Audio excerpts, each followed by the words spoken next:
Pirmo vītā Daugavpils inženieru arsenalā, itam britam, itam sarkanajam mākslas darbam.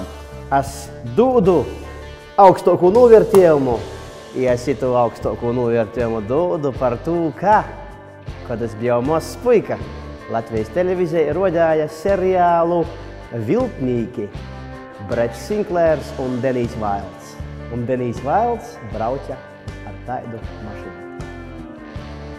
Tad, kad es nopelnīšu savu pirmo miljonu, itu mašīnu es uzdāvināšu savam klases biedram, par to, ka viņš arī bija liels, ito seriāla fans, i britu skaistuļa fans.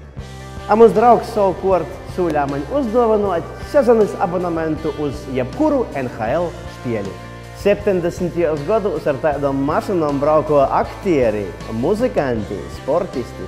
Brauko pa Pikadiri laukumu, pa Times Square i pa Elizejas laukiem.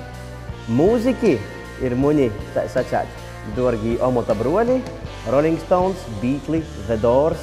Es domāju, viņi itamā mašīnā darāja visādākas interesantas lietas i tika sakompoņojuši daudzus labus dziesmas. Munu jaunu dīnu laiki, munu jaunu dīnu guņs.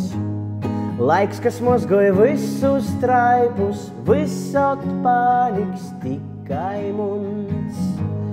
Munu jaunu dīnu laiki, munu jaunu dīnu guņs. Laiks, kas mozgoja visus traipus, visot paliks tikai mums.